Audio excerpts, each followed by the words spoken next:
The rain was relentless, mirroring the storm brewing inside me. Leopold am an architect in Seattle, a city known for its gray skies and even grayer secrets, apparently. At 44, I thought I had it all. A beautiful home overlooking Puget Sound, a fulfilling career designing sustainable buildings, and a wife, Genevieve, whom I adored. We'd been married for 15 years, a decade and a half of what I believed to be unwavering love and mutual respect. Genevieve was a landscape designer, a true artist with plants and flowers. Her touch transformed ordinary gardens into breathtaking oases. I always admired her creativity, her passion for her work. What I didn't know was that her passion extended beyond the botanical realm. It started subtly, almost imperceptibly. Genevieve began working later, attending more networking events with her colleagues. I didn't think much of it at first. We were both busy professionals, after all. But then came the changes in her behavior. She became distant, less affectionate. Conversations felt forced, strained. Her eyes, once sparkling with warmth when she looked at me, now held a guarded, almost evasive quality. One evening she left her phone on the kitchen counter. It buzzed with a notification. Curiosity, a rare and unwelcome guest, nudged me. I knew I shouldn't, but I couldn't resist. I picked up the phone. It was a text message from an unknown number. "Can't wait to see you tomorrow night. Thinking of you." The message was signed with a single initial. My heart lurched. Who was E? A coworker, a client, or something more? I felt a cold dread creeping into my soul. I unlocked her phone, my hands trembling slightly. I found the contact labeled E. Underneath the initial was a name. Eamon Garden Supplies. Eamon, a supplier. That made sense, right? But the dread wouldn't dissipate. It clung to me like the Seattle fog. I tried to rationalize it. Maybe it was just an innocent message. Maybe I was overreacting. But the seed of doubt had been planted and it was already taking root. I decided to do some digging. I started by checking our bank statements.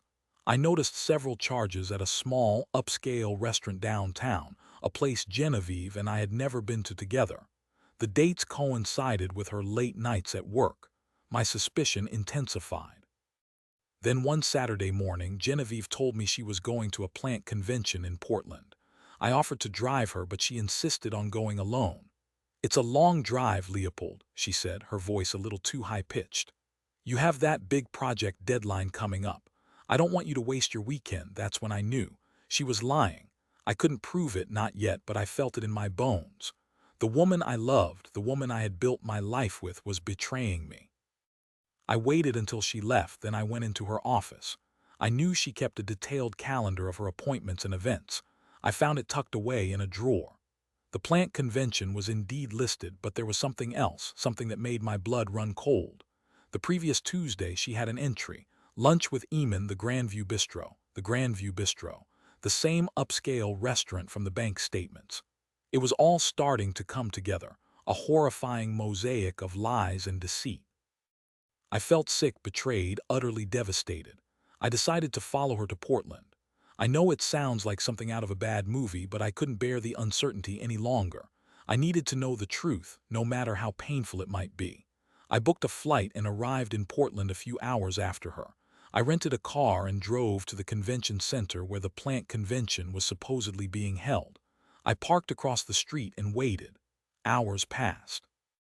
I saw countless people entering and exiting the building, but Genevieve wasn't among them. As dusk began to settle, I saw her. She emerged from a nearby hotel, not the convention center. And she wasn't alone. With her was a man, tall, handsome, with a confident swagger. Eamon. They walked hand in hand, laughing and talking like two lovers completely engrossed in each other. They looked happy. Happier than I had seen Genevieve in months.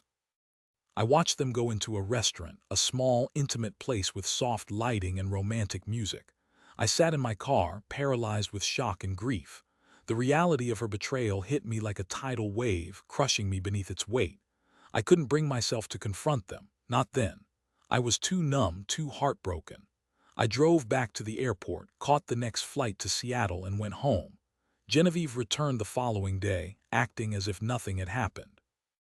She asked me about my project deadline, made small talk about the plant convention, and even kissed me goodnight. The audacity of her deception was staggering. I couldn't pretend any longer. The next morning I confronted her. I showed her the bank statements, the calendar entry, the text message. I told her I had followed her to Portland. At first, she denied it. She tried to gaslight me, telling me I was being paranoid, that I was imagining things. But when she realized I had proof, she broke down. She confessed everything. The affair with Eamon had been going on for 6 months. She said she was unhappy in our marriage, that I was too focused on my work, that she needed more excitement in her life. Excuses, empty, hollow excuses. They did nothing to ease the pain, the betrayal. I felt like I didn't even know her anymore. The woman I had loved, the woman I had shared my life with, was a stranger. I asked her to leave. I couldn't bear to look at her, to be in the same room with her. She packed her bags and moved out that day. I filed for divorce the following week. The divorce was messy, acrimonious. Genevieve fought me on everything from the division of assets to the custody of our dog, a golden retriever named Gus. She was bitter, resentful, as if I was the one who had wronged her. I learned that Eamon was married as well. His wife, a kind, unassuming woman named Iolanthe, was completely unaware of his affair with Genevieve. I felt a strange sense of kinship with her, a shared experience of betrayal and heartbreak. I decided to tell Iolanthe the truth. I met her for coffee and laid everything out, showing her the evidence I had gathered. She was devastated, but she was also grateful. She said she had suspected something was going on, but she couldn't bring herself to believe it. Iolanthe divorced Eamon. He lost his wife, his reputation, and his business. Karma, it seemed, had finally caught up with him. Genevieve, on the other hand, seemed to be thriving. She and Eamon were living together, flaunting their relationship, seemingly oblivious to the pain they had caused. But then something unexpected happened.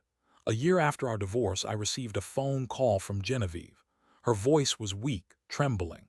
She told me she had been diagnosed with cancer, an aggressive form of breast cancer.